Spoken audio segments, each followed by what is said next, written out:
Alright guys, today in hand we have a shoe that I really would not expect to come across my desk here at the office in a random day of December in 2023, because this shoe dropped years and years ago, but for some reason GOAT decided to do a re-release on Black Friday for the Travis Scott 6 British khakis, and a lot of people were able to get them. Surprisingly, I was not one of them. I missed it, which I'm still pretty salty about, but as usual my trainer was able to hit on them, and we have them right here to review.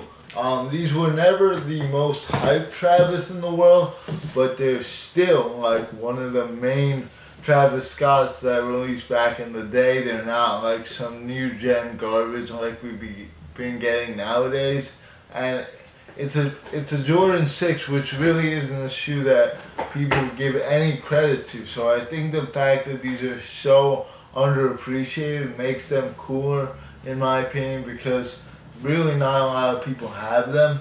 So yeah, these were always a shoe that people kind of liked, but just weren't willing to spend the $600 to $700 on. And I'm happy to report that even though that GOAT retail grab is over, it's still very possible to get these for a pretty good price. These are a size 9. I believe they're going for around $350 right now, which is pretty good for an OG Travis shoe. Jumping into the box, on the side right here, we got that smiley frowning face like kind of thing going on, and then the Jumpman logo. The size tag is directly from GOAT, so take a look if you want to legit check it. On top we got the Jumpman logo in red, bright crimson red, kind of similar to the red on the shoe. And as we open it up, with this new setup you can actually see the inside of the box. So we got this brown wrapping paper which pulls up to reveal a bag, a tote bag with the Jumpman logo on it, which I can only all but assume did come on the original retail release of the shoe. So it's pretty much an authentic retail cop if you were able to cop it.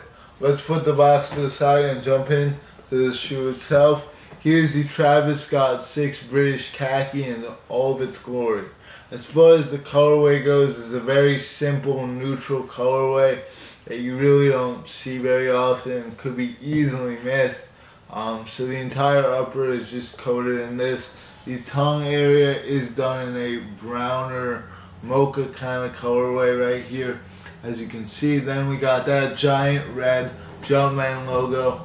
You got Nike Air on the back of this one, and you got Cactus Jack on the back of this one. So that's a pretty cool touch. Both done in that red, which does contrast with the British khaki very nicely. Then you got this pretty chunky pull tab, which is definitely something I would be scared might snap off on you. Definitely a scary thing right there. I wouldn't be too rough with it. Then one of the cooler details on the shoe is that there is a stash pocket on the medial side right here that's actually pretty big. Like you could definitely fit something in here. It does unzip like so, and you could, I mean it's not that big, but you can definitely fit like something in here if you wanted to. And there's also another stash pocket here on the lateral side, which is done with a button. Those two details are probably the coolest things about this shoe. The zipper does feel like it is pretty fragile, so I'd definitely be careful with it. The whole shoe does feel like there are some aspects of it that could definitely break. But on the actual midsole itself, you got a yellowish tan for the air bubble, and then inside the air bubble you got that red that does go all throughout the shoe, which is also on the bottom right here on the Jumpman. On the bottom is an all clear bottom with some other Travis Scott elements like the face, the Cactus Jack logo, and some wording that does say Travis on it. Medial midsole right here, you got the face again, which is that mascot These are 6, so you got that lace lock, which I would probably take off if I were to wear the shoe casually. It's a very heavy shoe. The 6 in general is very heavy and sturdy, so it is kind of hard to wear every day just based on comfort alone. The tongue does have like an unfinished element to it, and it's also done in like this grayish beige colorway, so that's kind of a contrasting detail. I'm not sure how I feel about that, but the majority of the upper is actually just that light brownish colorway. Even like the whole medial and everything. The only other color is this brown, and then the red, which is just on a few details, as I've already mentioned. On the right shoe, you actually do have a few different elements. You got a couple of laces. You got a red lace and a brown lace right there, which are probably pretty good on the shoe as well. And then the outsole is the exact same as the other one. The midsole does say Nike on it. It's going to be pretty hard to see it, but it does say Nike on it.